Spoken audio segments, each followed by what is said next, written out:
Et bonjour à tous, c'est le commandant et on se retrouve pour une nouvelle vidéo. Alors cette vidéo, ça sera la vidéo reveal des cartes de l'extension de Tarkir et vite fait des produits aussi. Parce que il y a eu il y a eu deux énormes reveals. Il y a eu le premier où c'était un peu en mode publicité, on présente un peu les cartes qui vont sortir, machin et tout pour donner envie. Et après il y a eu avec les gérants qui discutaient, c'était le Weekly Magic je crois. Et du coup là il y a eu encore plus de reveals avec des trucs intéressants et tout. Du coup on va voir ça. Ça va être une très longue vidéo parce qu'il y a eu énormément de reveals. Au moment où je fais la vidéo, il y a beaucoup de trucs. Donc la vidéo risque d'être un peu longue. Donc on est parti pour ça et puis voilà, hein. Donc, tout d'abord, les avant-premières sont du 4 au 10 avril et la sortie officielle dans tous les magasins, c'est le 11 avril. Alors ici, vous pouvez voir les visuels des produits de l'extension. Donc, on a la display, simple, très jolie. On a la display collector avec Hugin qui est en tête d'affiche, ce qui est normal, hein, clairement. Objectivement, c'est un peu lui qui va faire vendre l'extension ici. Le bundle qui est sympa, honnêtement, il est sympa. Moi, j'ai vu le dé, il est pas trop mal. Et les packs d'AP qui sont du coup tous à thème, donc pour un clan à chaque fois. Donc à mon avis, si c'est comme à l'époque, risque d'y avoir le dé peut-être qui sera pimpé, on va dire qui sera un peu du thème de votre tricolorité, et peut-être la carte promo s'ils font comme ça. Comme à l'époque, hein, comme quand il y avait Ravnica où on pouvait choisir sa bicolorité et autres. Je pense que ça devrait se passer comme ça vu qu'il y a les 5. Et on va enchaîner du coup direct avec les landes. Donc ça, c'est les landes de base, les landes extend, qui sont disponibles dans tous les boosters, qu'ils soient collector ou non. Ils sont très jolis, hein, c'est les ombres des dragons sur des décors. Moi, je les aime bien, ils sont très sympas, très jolis. Ça, c'est uniquement dans les boosters collector, malheureusement, mais ils sont très jolis, hein. C'est les yeux de dragon, tout simplement, avec le symbole de mana au milieu. Ils sont très beaux. Mais malheureusement, c'est que dans les boosters collector, donc ça fait un peu chier, mais sublime, très sublime. On a également une Waste qui sera une promo. Alors là, du coup, ça devrait être dans vos boutiques. Je sais pas comment ça se distribuera parce que j'ai essayé de me renseigner, mais ils donnent pas trop d'infos à part le fait que ça sera en boutique et que ça sera vos gérants qui verront comment ils le font. Peut-être dans les récompenses d'AP, je sais pas trop encore comment ils recevront ça. Mais voilà, elle est très sympa aussi la Waste. Alors on va passer avec la première carte et ça va me permettre de présenter également les styles de cartes d'extend de l'extension. Donc on a Teval. Teval il coûte 2 incolores, un noir, un vert, un bleu. Il est 6-6 vol lien de vie. Les spells que vous lancez ont delve, donc chaque carte de votre cimetière que vous exilez paye un incolore, on va dire. Et quand vous lancez un sort, vous perdez un nombre de points de vie égal à sa valeur de mana. Du coup, il est sympa, en vrai, moi j'aime bien. Delve, c'est une bonne mécanique. Il combote bien avec, je crois, c'est un des préconstruits qui fait que vous mettez des marqueurs par rapport à ce que vous avez perdu de points de vie ce tour-ci ou un truc comme ça. Et du coup, les extends de l'extension, donc il y a le Borderless Clan, comme vous pouvez le voir, c'est la deuxième. Donc là, c'est dans le style de la tricolorité. On a le logo qui s'affiche derrière le dragon. On a le logo du clan. Et on a les tricolorités qui s'affichent. On a bleu, noir, vert, là, que vous voyez bien. Et ce style-là est pas mal du tout. Et on a aussi le style draconique qui est juste à côté. Ça, c'est un style que moi j'adore encore plus parce que ça fait vraiment dragon traditionnel et tout. Et il est vraiment très beau ce style-là. Et il y a plein de cartes qu'on verra par la suite qui ont ce style-là et qui sont vraiment belles. Ensuite, on a la vedette. On a la vedette phare de l'extension, Hugin, hein. Hugin, Eye of the Storms, 7. Quand vous lancez ce sort, vous pouvez exiler jusqu'à une cible permanente qui a une couleur ou plus. Quand vous lancez un sort incolore, vous exilez jusqu'à un permanent qui a une couleur ou plus. Pour plus 2, vous gagnez 3 et vous piochez. Pour 0, vous ajoutez 3 incolores. Et pour moins 11, vous cherchez dans votre bibliothèque n'importe quel nombre de cartes non terrain incolores. Vous les exilez, vous mélangez et jusqu'à la fin du tour, vous pouvez lancer gratuitement. Donc, si on fait dans la logique, vous jouez ça dans un deck Eldrazi. Si vous arrivez au moins 11, c'est un peu vous avez gagné honnêtement parce que vous exilez toutes vos cartes incolores, vous pouvez jouer tous vos Eldrazi jusqu'à la fin du tour, vous pouvez jouer les colères qu'il y a, vous pouvez jouer vraiment tout ce qu'il y a en incolore, et honnêtement, il est juste turbo broken, hein. Même le fait de, dès que vous lancez un sort incolore, vous exilez un permanent qui a une couleur en plus, c'est broken, on va pas se mentir. Donc il est vraiment très fort, et c'est vraiment la star de l'extension. Là, on a les autres styles de l'extension, donc on a le Ghostfire, ils appellent ça. Donc c'est avec cette frame un peu, qui fait penser à Ugin, hein, cette frame un peu bleutée comme ça sur les bords, et noir et bleuté comme ça. C'est hyper beau, honnêtement, le dessin est juste sublime. Et ils font revenir le Halo Foil qui était présent dans March of the Machine. Donc ils le font revenir. Donc le Halo Foil, moi j'aime bien, hein, c'est très joli. Honnêtement, maintenant, ces deux styles-là, que ce soit le Ghostfire ou le Halo Foil Ghostfire, ça sera uniquement dans les boosters collector. Donc encore une fois, si vous achetez des packs collector, il y a peu de chances que vous en ayez, à moins que vous les achetez à l'unité. Ça risque de potentiellement coûter cher, on va pas se mentir. Mais moi je trouve ça joli. Ensuite on a Sarkhan Dragon Ascendant. Un incolore, un rouge, de 2. Quand il arrive, vous pouvez Behold un dragon. Si vous le faites, vous créez un trésor. Behold, c'est une nouvelle mécanique. Donc, pour Behold un dragon, soit vous choisissez un dragon que vous contrôlez, ou vous révélez un dragon de votre main. Donc, quand vous le faites, vous créez un trésor. Quand un dragon arrive, vous mettez un marqueur +1/+1 sur Sarkhan. Jusqu'à la fin du tour, ça devient un dragon en plus de ce type et il gagne le vol. Il est très fort, objectivement. Et ensuite, à côté, on a le Mox Jasper. Donc, pour 0, c'est un Mox. Hein, comme tous les Mox, il coûte 0. C'est du mana. Si vous contrôlez un dragon, ça fait un mana n'importe quelle couleur. C'est juste broken dans tous les decks où vous voulez des dragons, on va pas se mentir.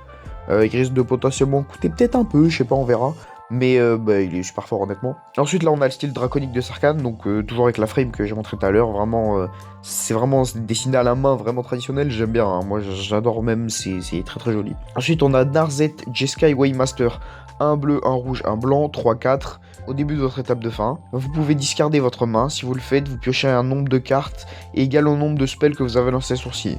Donc c'est pour du Spellsinger. Si vous jouez Spellsinger, vous lancez un max de sorts. Le but c'est de vous jouer quasiment toute votre main. Au début de votre étape de fin, vous décidez de discarder votre main. Vous repiochez autant que ce que vous avez joué de sorts. C'est très fort. Et à côté, on a All Out Assaut, donc 2 incolores, un rouge, un blanc, un noir. Les créatures que vous contrôlez ont +1/+1 et le contact mortel. Quand cet enchantement arrive, si c'est votre main phase, il y a une phase de combat additionnelle après cette phase, suivie d'une autre main phase. La prochaine fois que vous attaquez ce tour-ci, vous dégagez toutes les créatures que vous contrôlez, donc très fort. Ça vous donne une phase de combat sup quand il arrive, +1/+1 contact mortel à toutes les créatures.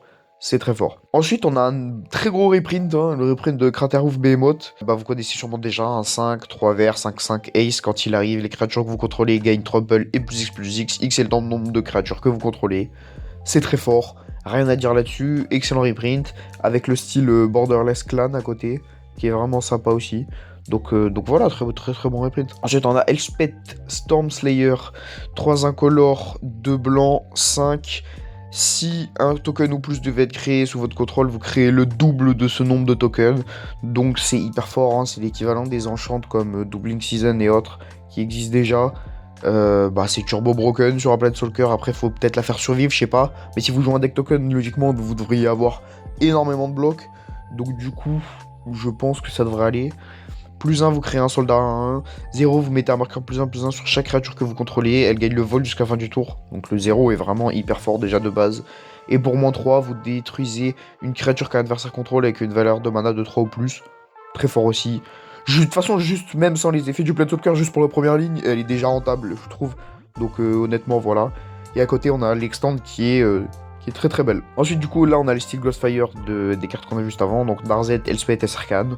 Très jolie, la frame Ugin vraiment très belle, moi j'adore. Et on les a aussi en Halo Foil Ghostfire, également très joli, très sympa, pas de problème là-dessus. Idem pour Craterhoof Behemoth et All Out Assaut, encore une fois, Ghostfire sublime. All Out Assaut, on voit Ugin en plus au milieu qui ça le rend vraiment sublime. Et Craterhoof Behemoth, déjà que c'est une carte jouable, là on a encore plus envie de la jouer, j'ai envie de dire, hein. Vraiment elle est très belle. Encore une fois en Halo Foil. Très joli aussi. Ensuite, on a un nouveau truc de l'extension, c'est les borderless réversibles. Donc là, en gros, du coup, déjà, on a le Ugin qu'on a vu tout à l'heure. À côté, on a Marang River Regent, 4 incolores, 2 bleus, 6/7, vol. Quand elle arrive, vous renvoyez jusqu'à 2 autres permanents non-terrain dans leurs mains de leur propriétaire. Ça fait blink. Et pour 4, vous piochez 3 et vous discardez une carte.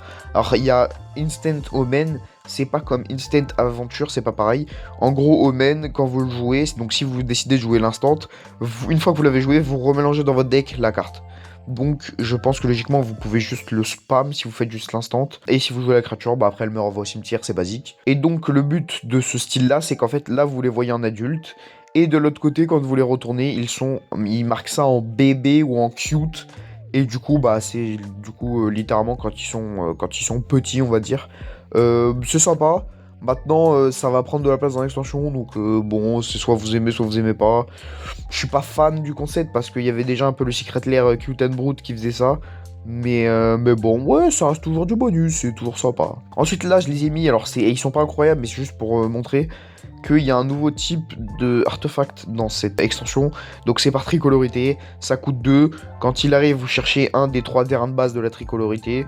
Donc par exemple, si on prend celui du milieu, c'est Mardu.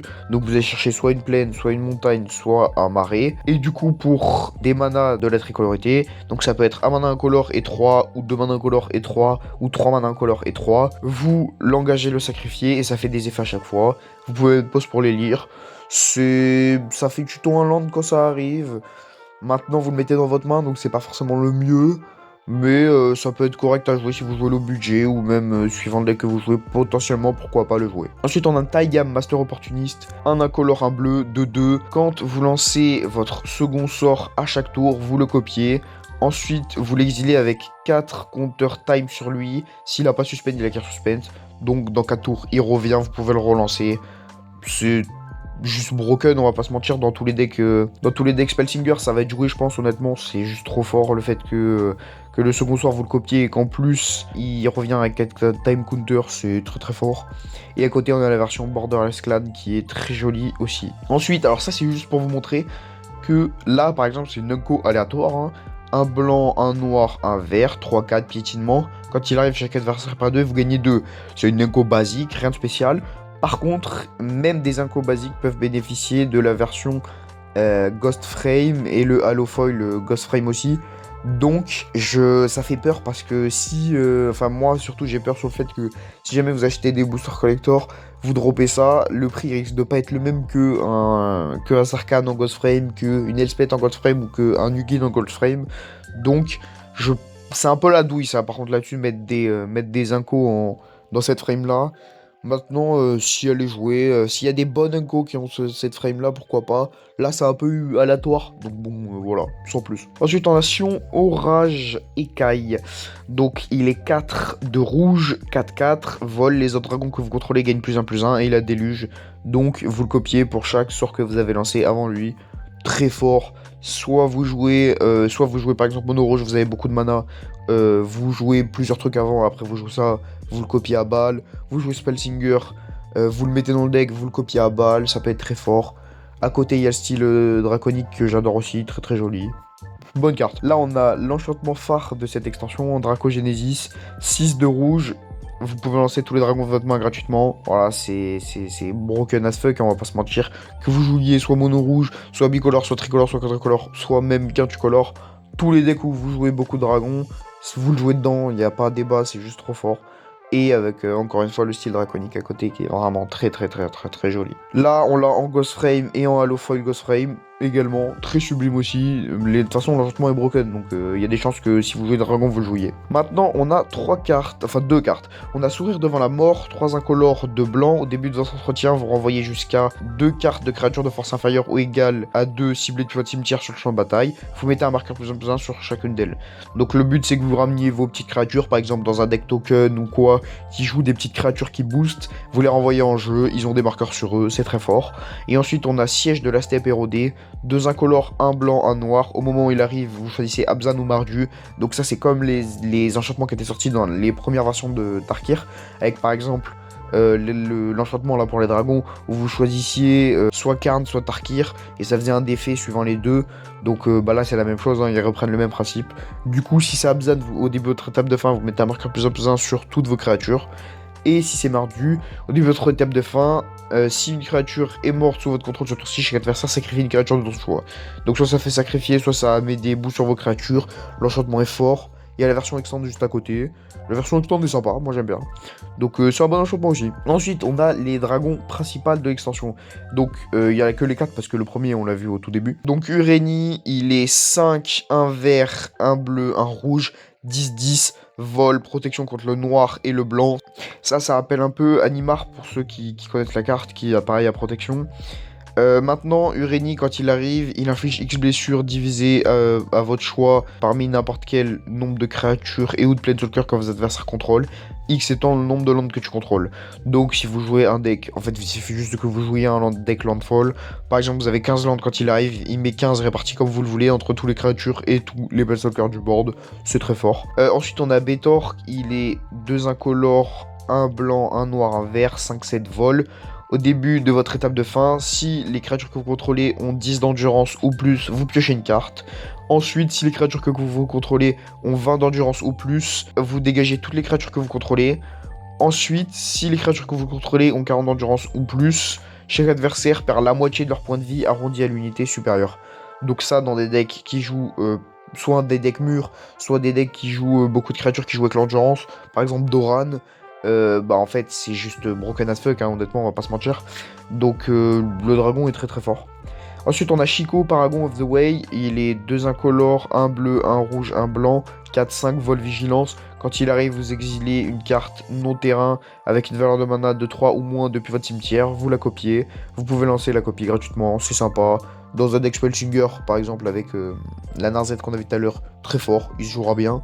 Et enfin on a Dérive, Heart of the Storm, donc un incolore, un rouge, un blanc, un noir, 4-5 vol. Si une créature que vous contrôlez qui est arrivée ce tour-ci devait infliger des blessures de combat, il inflige le double de ses blessures de combat à la place. Donc par exemple vous jouez ça dans un deck célérité ou dans un deck qui fait beaucoup de tokens, Kaezar ou le Zurgo qu'on verra dans cette extension. Bah en fait, juste, ils ont célérité, vous attaquez, vous bourrez avec, il inflige le double à chaque fois, il est très très très très fort. Là, on les a en version draconique, très joli, vous pouvez mettre pause pour les regarder, il y a beaucoup de trucs à faire, donc je vais essayer d'aller vite. Donc ils sont très beaux aussi, hein, c'est le style draconique. Ensuite, on les a en Borderless Clan, donc comme tout à l'heure, on avait vu avec l'autre. Très joli aussi. Ensuite, on a Défaite Inévitable. C'est un incolore, un rouge, un blanc, un noir. Il peut pas être counter. Vous exilez un permanent non terrain ciblé. Son contrôleur gagne 3, perd 3 et vous gagnez 3. Donc c'est sympa, ça fait de l'exil. Après, c'est peut-être un peu cher, mais ça peut pas être counter. Why not? Ensuite, on a le Maelstrom of the Spirit Dragon. Donc c'est un incolore, un mana de n'importe quelle couleur pour lancer un sort de dragon ou un Omen Spell. Omen Spell, c'est ce qu'on a vu tout à l'heure, c'est le truc et le même style d'aventure. Quand vous le jouez, vous le remélangez. Et pour 4, vous l'engagez, vous le sacrifiez. Vous cherchez dans votre bibliothèque pour un dragon, vous le révélez, vous le mettez dans votre main. Pareil, je pense que ça sera indispensable dans tous les decks dragons, très fort. Et ensuite, on a Voice of Victory, un incolore, un blanc, un 3, Mobilize 2. Donc ça, c'est la nouvelle capacité. Quand elle attaque, vous pouvez créer, engager 2 tokens attaquant 1-1, rouge soldat. Bien sûr, ils sont attaquants, et après, vous les sacrifiez au début de la prochaine étape de fin. Vos adversaires ne peuvent pas lancer de sort pendant votre tour. Donc la carte est sympa. Mais Mobilize, c'est une carte c'est une capacité qu'il y a, c'est une nouvelle capacité qu'il y a sur beaucoup de cartes de cette extension. C'est vraiment bien dans tous les decks qui jouent des tokens, puisque quand elle attaque, vous allez créer des tokens en plus. Et son effet de base, c'est que vos adversaires ne peuvent pas lancer de sort pendant votre tour, donc c'est très fort aussi. Ensuite, on a les styles en version draconique, donc le Maelstrom qu'on a vu tout à l'heure, The Spirit Dragon, le Mox Jasper qu'on a vu tout à l'heure, et Rolling Dragonstorm qu'on n'a pas vu, mais qu'on verra après plus tard. Ensuite, on a Karsi Revenant, donc un incolore, 2 noirs, 3-3, vol, contact mortel, lien de vie. Renew, c'est une nouvelle capacité. Pour 3, vous l'exilez depuis votre cimetière, vous mettez un marqueur vol, contact mortel, lifelink sur une créature ciblée, uniquement en rituel. Ensuite, on a la version, ça c'est la carte Biobox juste à côté, donc c'est la même carte, mais du coup, c'est pas le même style. Et ensuite, on a Equilibrium Adept pour 3 incolores, un rouge, 2-4. Quand il arrive, exilez le top de votre bibliothèque. À la fin de votre prochain tour, vous pouvez jouer cette carte. Et Fleury, c'est une nouvelle capacité encore. Quand vous lancez votre second sort, chaque tour, elle gagne double strike. C'est sympathique. Dans un deck Spellsinger, why not? Ça reste cool. Ensuite, on a Cotis, The Fang Keeper. Un incolore, un noir, un vert, un bleu. Il est 2-1 indestructible. Quand il inflige des blessures de combat à un joueur, vous exilez les X premières du tuyau de bibliothèque. X étant le nombre de dégâts infligés. Vous pouvez lancer n'importe quel nombre de sorts avec une valeur de mana de X ou moins parmi elles sans payer leur coût de mana. Donc ça, je pense que ça sera un excellent général, parce qu'il suffit que vous mettiez des marqueurs sur lui, que vous le rendiez imbloquable, etc. Il va être broken en fait, parce que vous allez toucher obligatoirement, si vous par exemple vous mettez qu'il soit imbloquable ou quoi. Comme il est indestructible, c'est obligé d'être exil ou que vous preniez le contrôle et que vous le sacrifiez. Donc ça, je pense que, attention, Commandeur qui sera joué, honnêtement, c'est très très fort. Et ensuite à côté, on a CDC Regent of the Mire. Donc un incolore, un noir, un 3. Vous l'engagez, vous sacrifiez une créature que vous contrôlez avec une valeur de mana de X autre que lui. Vous renvoyez une créature depuis votre cimetière avec une valeur de mana de X plus 1 sur le champ de bataille. Donc ça, dans tous les decks qui jouent un peu sacrifice, c'est broken, hein, puisque c'est un moteur à sacrifice qui vous permet que en même temps, vous pouvez réanimer un truc de votre cimetière. Donc c'est hyper fort, rien à dire là-dessus, ça sera sûrement un staple dans les decks sacrifices à l'avenir. Donc là on a la version Borderlands Clan, donc CDC qu'on a vu juste avant, Cotis qu'on a vu juste avant, et Karsi qu'on a vu également jusqu'avant, qui est également la carte Buy a Box. Ensuite on a Anefanza, du coup elle est 2 incolores, 1 blanc, de 2, elle a le flash, First Strike. Quand une autre créature non token que vous contrôlez meurt, elle endure 2. Pour endurer 2, vous mettez 2 marqueurs +1/+1 sur elle, ou vous créez une 2/2 esprit. Très fort, que vous jouiez token, ou même deck marqueur +1/+1, très très fort. Et ensuite on a un enchantement Rediscover the Way, donc c'est un bleu, un rouge, un blanc. Les 2 premiers tours, vous piochez, vous regardez les 3 premières cartes de votre bibliothèque, vous pouvez mettre une dans votre main et le reste en dessous de votre bibliothèque. Et le troisième, quand vous lancez un sort non créature ce tour-ci, une créature ciblée que vous trollez gagne double strike jusqu'à la fin du tour. À la fin du troisième, vous le sacrifiez, c'est basique, c'est les sagas, hein, vous connaissez. Donc vraiment cool, celui-là, pareil, un deck Spellsinger, ce sera joué. À côté, on a la version stand qui est très très jolie, moi j'adore. Et du coup, ce set t'apporte vraiment, je pense, d'habitude Spellsinger c'est plus rouge-bleu. Et dans ce set, c'est vraiment poussé à jouer rouge-bleu-blanc Spellsinger. Et honnêtement, je pense qu'il y aura des très très bons trucs à faire, ça a l'air vraiment bien à jouer. Ensuite, on a la version Borderlands Clan, des cartes qu'on a vu un peu au fur et à mesure. Donc on a All Out Assault qu'on a vu tout à l'heure, Narzet qu'on a vu tout à l'heure, Voice of Victory et Anefanza. Elles sont très jolies, moi j'adore. Ensuite, on a également, c'est un peu une nouvelle mécanique, entre guillemets, hein, gros guillemets. Je l'ai mis là pour vous montrer parce que je pense que c'est quand même important de montrer ça. Donc c'est Rakshas's Bargain. Donc c'est surtout le fait que vous pouvez payer soit un mana de chaque tricolorité que vous jouez, soit vous pouvez payer 2 incolores. Avant, c'était plus un incolore ou un mana de la couleur. Maintenant, ils ont fait la possibilité de jouer 2 incolores ou un mana de la couleur pour que ça rentre dans plus de decks et que ça soit plus facile à jouer, je pense. Et honnêtement, c'est surtout si vous n'avez pas le mana, vous pouvez payer plus facilement. Alors qu'avant, c'était, je sais pas, c'était différent. Maintenant, la carte, elle est sympa, hein, pour un instant. Vous regardez les 4 premières, vous mettez 2 dans votre main, le reste dans votre cimetière. C'est sympa. Si vous lancez pour 3, c'est très fort. Si vous lancez pour plus, attention, je pense que ça a quand même ses limites. Mais à voir les autres cartes qui auront peut-être ce coup-là dans l'extension, il faudra voir. Et ensuite, on a Frostcliff Siege, donc un incolore, un bleu, un rouge. Quand il arrive, vous choisissez Jeskai ou Temur, donc c'est comme les autres enchantements qu'on a déjà vus. Donc si c'est Jeskai, quand une autre créature ou plus que vous contrôlez inflige des blessures de combat à un joueur, vous piochez. Et si c'est Temur, les créatures que vous contrôlez gagnent +1, +0, Trample et Haste. Donc le Trample, Haste, +1, +0, il est vraiment fort. L'autre est sympa, ça vous fait piocher. Bah après, de toute façon, c'est les couleurs de pioche, hein, Nisette. Donc c'est normal. Et après, l'extend toujours avec la map un peu en mode plan de bataille, plan de guerre. Où il y avait pareil avec l'enchant de tout à l'heure, où pareil, il fallait choisir. Très sympa les extends de cette extension. Ensuite, on a les promos des promos packs. Donc on a Static Snare, Shanley Dragonfire, Rolling Dragonstorm, Encroaching Dragonstorm et Strategic Betrayal. Donc honnêtement, je vais pas tous les lire parce que c'est un peu long. Mais ils font tous des effets différents, vous pouvez mettre pause si vous voulez les lire. Ils sont sympas, Strategic Betrayal, moi j'aime bien. Un adversaire ciblé exile une créature qui contrôle et son cimetière pour 2, ça reste vraiment broken je trouve. Parce que même si c'est lui qui choisit la créature, honnêtement que ça exile au passage le cimetière, je trouve ça vraiment fort. Donc Strategic Betrayal, je pense qu'on va mettre une pièce dessus quand même. Le reste c'est sympa, mais c'est pas révolutionnaire on va dire. Ensuite on a Magmatic Hellkite, donc 2 incolores, 2 rouges, 4-5 vol. Quand il arrive, vous détruisez un terrain non basique qu'un adversaire contrôle. Son contrôleur cherche dans sa bibliothèque pour un terrain de base et le met sur le champ de bataille engagé avec un stun counter sur lui. C'est sympa, ça peut détruire un gros land qu'un de vos adversaires contrôle. Il est en version draconique, il est en version juste extend tout court. Très joli. Sympa. Maintenant, il y a mieux, mais c'est jouable, on va dire. Ensuite, on a première ligue unie, donc pour 3 incolores et un blanc. Vous regardez les 7 cartes du dessus de votre bibliothèque. Vous pouvez mettre sur le champ de bataille 2 cartes de permanent non créature non terrain. Donc soit enchant, soit planeswalker potentiellement. Avec une valeur de mana inférieure ou égale à 3 parmi elles. Vous mettez le reste en dessous de votre bibliothèque. C'est sympa, c'est pas révolutionnaire, mais ça reste cool. Et ensuite, on a Régent de Florelian, donc 3 incolores de vert, 4-5 vol. À chaque fois que cette créature ou qu'un autre dragon que vous contrôlez arrive, vous gagnez 3. Et si vous décidez de le jouer en mode Omen, donc en mode présage, ça coûte 3. Vous cherchez jusqu'à 2 cartes de forêt de base, vous les révélez, vous en mettez une sur champ de bataille engagé et l'autre dans votre main. C'est littéralement une culture mais que avec des forêts. Ça reste sympa, sachant que vous le remélangez. Si jamais vous le jouez en dragon, dès qu'un dragon arrive, vous gagnez 3. C'est cool, ça fait gagner des points de vie. Et à côté, on a la version extend qui est sympathique, honnêtement, moi j'aime bien. Ensuite, on a Crieuse de bataille témurienne. Alors ça, je trouve ça vraiment fort pour le coup. C'est un vert, un bleu, un rouge. C'est 4-3 pendant votre tour. Les sorts que vous lancez coûtent 1 de moins à lancer pour chaque créature que vous contrôlez de force supérieure ou égale à 4. Donc ça, en plus, c'est bien les couleurs pour avoir des grosses créatures. C'est très très fort, hein, parce que suffit que vous ayez 4-5 créatures qui a au moins 4 de force, ça fait 4 ou 5 de moins pour toutes les créatures que vous lancez. C'est broken, on va pas se mentir. Vraiment très très fort. Et ensuite on a Assaut des Chevauches Dragons, donc 3 incolores, un vert, un bleu, un rouge. C'est un enchantement, quand il arrive, il inflige 3 à chaque créature et à chaque Planeswalker. Donc potentiellement si il y a des Planeswalkers, ça les baisse un peu. S'il y a un deck token en face, bah il n'y a plus de token. Et il a touche terre, chaque fois qu'un terre arrive, vous créez un 4-4 dragon avec le vol.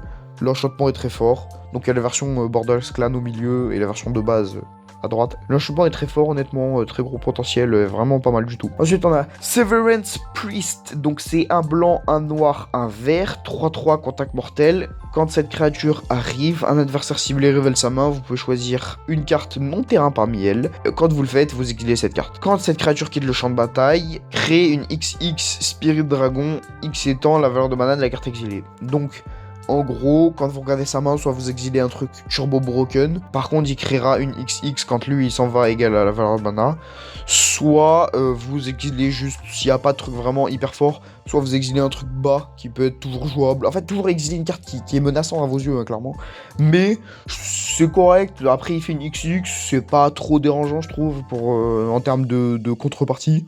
La carte est sympa, il y a la version Borderlands Clan à côté qui est également cool aussi. Ensuite, on a Surak, donc le retour de Surak. Hein. Il est 2 incolores, un vert, 4-3, il peut pas être counter, trample. Quand une créature que vous contrôlez ou une créature ou un spell de créature devient la cible d'un sort ou d'une habilité qu'un adversaire contrôle, vous piochez une carte. C'est fort, ça reste correct, il y a la version Borderlands Clan à côté qui est sympa. Et ensuite on a Awaken the Honored Dead, un noir, un vert, un bleu. Tour 1, vous détruisez un permanent non terrain ciblé. Tour 2, vous meulez 3 cartes. Tour 3, vous pouvez discard une carte. Quand vous le faites, renvoyez une créature ou un land depuis votre cimetière dans votre main. L'enchantement est cool. Si vous jouez depuis votre cimetière, il y a plein de decks qui jouent comme ça honnêtement dans cette tricolorité là, c'est assez simple. Et la version extend à côté qui est sublime. Honnêtement très très jolie cette version extend. Ensuite on a Zurgo, on en a parlé vite fait tout à l'heure. Un rouge, un blanc, un noir, 2-4, mobilise 2. Donc quand il attaque, vous créez 2-1 engagé, attaquant. Au début de la prochaine étape de fin, vous les sacrifiez. Et durant votre tour, il fait que les guerriers tokens que vous contrôlez ne peuvent pas être sacrifiés. Donc ça counter l'effet mobilize. Donc avec lui en général, si vous jouez full les cartes qui a mobilize, bah en fait ils mourront pas parce que c'est des guerriers. À la fin du tour, vous pouvez pas les sacrifier. Et du coup, ça fait que vous pouvez jouer énormément de cartes avec mobilize. Et tant que Zurgo est là, ils vont tous rester en jeu en fait. Donc ça va devenir un deck token vraiment violent, on va dire, à affronter. Et je pense que honnêtement, ça doit pas être très très fun à jouer contre. Mais à jouer par contre de vous-même, ça doit être excellent. Hein. Moi ça me tente vraiment, ça a l'air vraiment bien. Et à côté, il y a la version Extend Borderlands Clan que je trouve vraiment sublime. Il fait vraiment guerrier bonhomme, guerrier aggro. Et c'est vraiment ce qu'on veut dans ces couleurs-là, hein. C'est vraiment ce qu'on veut, et très très joli, très très fort. Ensuite, on a les 5 lands de cette extension, parce que vous savez, hein, il y a toujours des lands à chaque extension. Alors honnêtement, je vais pas tous les lire, parce qu'ils sont pas incroyables, à part le bleu, qu'on va lire quand même. Donc le but de ces lands, c'est un peu de les jouer dans les tricolorités, puisque par exemple le bleu, il est bleu, mais il arrive engagé, à moins que vous contrôliez une montagne ou une forêt. Donc le but c'est de jouer dans du vert, bleu, rouge. Il fait un bleu, et pour un bleu et vous l'engagez, le prochain sort que vous lancez ce tour-ci ne peut pas être counter. Donc c'est juste broken as fuck, hein. Tous les decks qui jouent du bleu, jouez-le honnêtement, c'est juste tarpin fort. Et les 4 autres, je vais pas les lire, vous pouvez mettre pause pour les lire, ils sont pas incroyables en vérité. Le rouge pourquoi pas, parce que vous pouvez exiler la première carte de votre bibliothèque et la jouer jusqu'à la fin du tour. Why not, ça peut toujours être correct.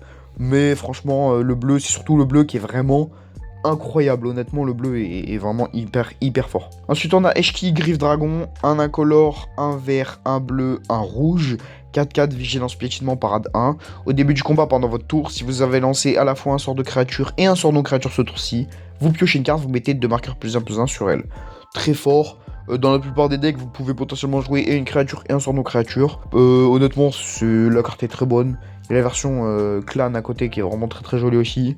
Rien à dire, très bonne carte. Ça peut faire un bon général également. Ensuite, on a Pérénation, donc 3 incolores, un blanc, un noir, un vert. Vous renvoyez une carte de permanente depuis votre cimetière sur le champ de bataille avec un marqueur Hexproof et un marqueur indestructible sur lui. Donc, vous pouvez le faire sur n'importe quel permanent. Le mieux étant bien évidemment de le faire sur une créature puisqu'elle revient avec Hexproof et indestructible. Maintenant, ça coûte 6, c'est un peu cher. Après, si vous le faites sur un truc turbo broken qu'on vous a mis dans votre cimetière, why not? Si vous le faites par exemple sur un Carterhoof, Behemoth ou une Moodshaker Cavalry ou des trucs comme ça, ah, c'est hyper fort, on va pas se mentir. Il y a du potentiel, maintenant ça coûte quand même 6. Si on peut cheater un peu sur le coup de la carte, ça peut être vraiment broken, je trouve. Mais ouais, ça reste sympa. Et la version clan à côté qui est également très très très jolie. Ensuite, on a Winter Night Stories, donc 2 incolores, un bleu. Vous piochez 3 cartes, ensuite vous discardez 2, à moins d'avoir discard d'une créature. Donc en somme, pour 3, vous piochez 3 et vous discardez 1 si vous défaussez une créature, ce qui est très fort. Et la Harmonize, donc là c'est vraiment ce qui rend le truc vraiment très très très très fort.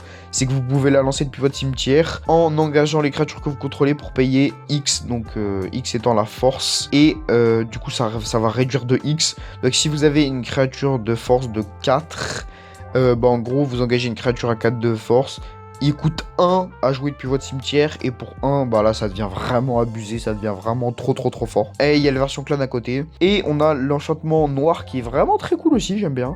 Pour 3 noirs, les sorts de créatures que vous lancez coûtent 2 de moins à lancer, ce qui est déjà vraiment bien, on va pas se mentir. Et ensuite, quand une créature que vous contrôlez arrive, si vous l'avez lancée, vous détruisez cette créature et ensuite vous créez un de 2 zombies druides. Donc en somme, ça permet de mettre vos créatures sur le... Bon, en fait, ça c'est pour des decks réanimateurs, on va pas se mentir. Mais ça permet que dès que vos créatures arrivent, elles touchent le cimetière, vous créez des 2-2. De toute façon, elles coûtent 2 de moins, donc c'est pas vraiment une grosse perte, entre guillemets. Surtout si vous jouez réanimateur, hein, ça va être le but du deck. Et à côté, on a la version Borderless Clan qui est également sublime. Ensuite, on attaque les Special Guests. Les Special Guests de cette extension, il y a les 5 ultimatums de Ikoria qui sont réédités. Donc honnêtement, celui que vous avez sûrement déjà vu, c'est le Ruinous Ultimatum, puisque vous détruisez tous les permanents non-terrain que vos adversaires contrôlent. C'est vraiment le plus fort de tous les ultimatums. Et il y a le Genesis Ultimatum qui peut être sympa, puisque vous regardez 5, vous pouvez mettre n'importe quel nombre de permanents parmi elles sur le champ de bataille. Ça reste bien aussi. Ils sont vraiment très très jolis. Pour rappel, les Special Guests, c'est une par boîte dans la logique. Peut-être plus si vous avez de la chance, mais normalement c'est une par boîte. Par contre, dans les collectors, bah là c'est vous et votre chance, c'est 1 ou 2, 3 des fois, ça dépend. Donc elles sont très très jolies, par contre les artworks sont vraiment sublimes. Et là on attaque au gros, ça c'est le gros de l'extension, j'ai envie de dire, hein, c'est le gros des Special Guests. Forcément, avec le Reddit des fetch dans MH3 en extend, il fallait forcément la réédition des 5 autres en extend. Et ils l'ont fait dans celle-là, avec le Borderless Special Guest. Donc bah du coup on a les 5 autres fetch qui manquaient qui sont réédités en extend, qui sont vraiment sublime, hein. Vraiment il n'y a rien à dire, ils sont vraiment hyper beaux. Et on les a en mode Dragon Scale Foil, donc le Dragon Scale Foil c'est un nouveau foil qui fait vraiment écaille de dragon. Là on le voit pas très bien, si vous voulez, vous pouvez aller voir sur leur site, où ils montrent un peu, et ça fait vraiment peau de dragon, en fait ça fait vraiment écaille de dragon, et c'est vraiment sublime. Et à noter que les dessins sont pas les mêmes que ceux que juste avant, donc ça veut dire que ça par contre, ça c'est que dans les collectors ceux-là, alors que ceux d'avant c'est dans les displays normales aussi. Par contre dans les collectors là ils sont vraiment sublimes, à mon avis ça vaudra hyper cher parce qu'ils sont vraiment trop beaux et ça sera vraiment abusé honnêtement, c'est vraiment trop beau. Et enfin on a le Serialized Mox Jesper, donc c'est comme dans toutes les extensions, maintenant ils essayent de faire au moins une Serialized, ça fait acheter, si jamais vous achetez une boîte collector ou même un booster, vous avez la chance de tomber sur ça. Vous avez renta potentiellement votre année, j'ai envie de dire, vu le prix sûrement de la carte. Mais voilà, sachant que le Mox Jesper est jouable, honnêtement, il y en a que 500 maintenant dans le monde, donc à voir. Mais voilà, c'est une Serialized, hein, c'est comme Edgar Markov pendant Innistrad, c'est broken, hein, les Serialized. Donc ça c'est pour le résumé de ce qu'on peut drop dans les boosters normaux ou dans les boosters collector. Donc je l'ai un peu expliqué tout à l'heure vite fait. Dans les boosters normaux, vous pouvez avoir les cartes draconiques, les cartes terrain qu'on avait au tout début avec les ombres des dragons, les cartes borderless réversibles, donc ça c'est ce qu'ils appellent, vous savez, adulte d'un côté et bébé de l'autre, et les classes borderless clan, donc vous savez, noir avec le signe du clan et la tricolorité dans le fond, ça vous pouvez les avoir dans les boosters normaux. Et vous pouvez avoir les special guests en non-foil. Et tout le reste, c'est dans les collectors. Sachant que les special guests sont obligatoirement foil dans les boosters collector. Et après, vous pouvez avoir le Ghostfire, le Halo Foil Ghostfire, la Serialize, le Dragon Scale Foil, les Extend et les terrains en mode dieu de dragon qui sont vraiment sublimes. Et cela conclut la vidéo. Donc là il y a un petit rappel, les pré-release c'est du 4 au 10, sur Arena ça sort le 8 et partout en boutique le 11. La vidéo risque peut-être d'être un peu longue honnêtement, donc je m'excuse pour la longueur, j'ai essayé de faire un peu vite. Maintenant les spoilers qu'il y aura, je vais essayer de sortir peut-être un peu plus fréquemment, parce que du coup là ça fait une très grosse vidéo, peut-être très chargée d'informations. Donc si jamais il y a peut-être des trucs que vous n'avez pas compris ou quoi, n'hésitez pas à m'expliquer en commentaire. Je suis toujours content de faire ces vidéos parce que c'est des vidéos reveal, moi j'adore hein, honnêtement. Sachant que Darkir c'est un plan que j'adore honnêtement, donc vraiment très très cool pour moi. Et il y aura une vidéo sur les commandeurs qui sortira plus tard, puisque on parlera des 2 commandeurs de chaque commandeur préconstruit, et on parlera des listes. Pour l'instant, ils n'ont pas été tous futés, il n'y en a eu que 2, donc je vais attendre qu'il y ait les 4, comme ça on parlera des 4 listes. Et puis voilà, donc franchement j'ai hâte. Et n'hésitez pas à vous abonner, c'était le commandant, à plus.